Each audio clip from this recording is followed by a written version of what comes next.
Hi, my name is Alexa Vitti, and this is lab number 1 for Physics 2211. So the purpose of this lab was to explore the applications of Newton's first and second laws by observing the motion of an object moving at the same speed without changing direction.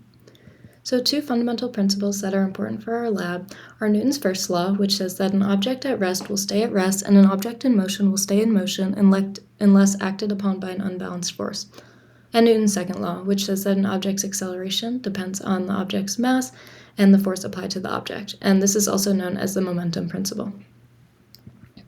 So some fundamental equations that are important for our lab include the position update formula and the velocity update formula, which are both derived from the momentum principle or Newton's second law, which we saw in the previous slide. So for this experiment, we rolled a marker across a table to analyze its motion. So here the system would be the marker, and the surroundings would be the table and everything else in the room. So our predicted results were that the final velocity will equal the initial velocity, assuming that no outside unbalanced force acts on the marker during this time. So therefore, the position time graph should have a constant slope.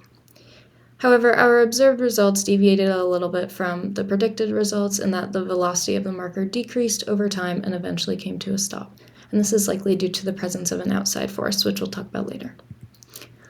So here's a video of me rolling the marker. So from our tracker analysis, we obtained this graph showing the position versus time. So as you can see, we measured over the time of 5 seconds, and each time increment was 0.5 seconds, so there were 10 total time increments. So for our computational model that we created with GlowScript, we set our initial conditions, the position and the velocity of the marker, not the ball, but yeah, you get the point.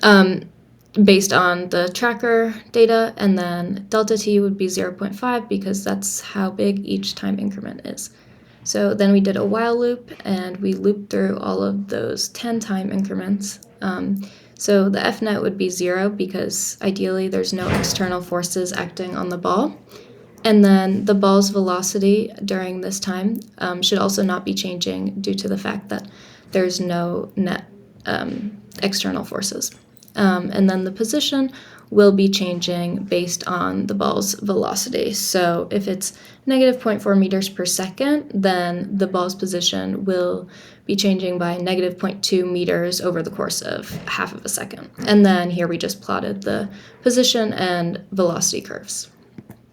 So here are the graphs that our model that we just talked about on the previous slide produced. So as you can see, the completely linear slope for the position versus time, and then for the velocity versus time, just a constant slope.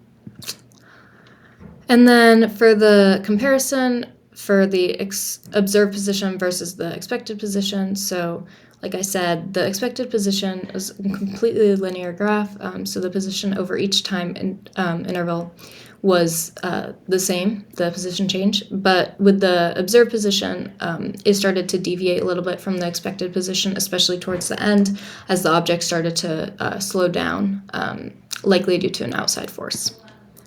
So like I said, the computational data yields a completely linear slope while the observed data is not completely linear.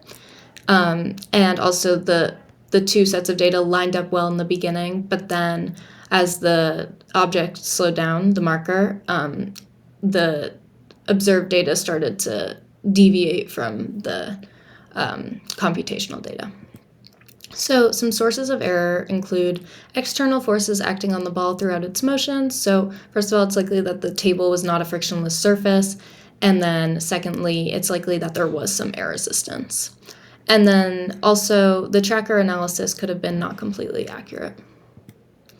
So what if the axes were flipped? So if the axes were flipped, the slope of the position versus time graph would be positive rather than negative, and then the magnitude would remain the same, so therefore it would still yield the same results, that there's an external force acting on the system, but the graphs would just be mirror images of each other.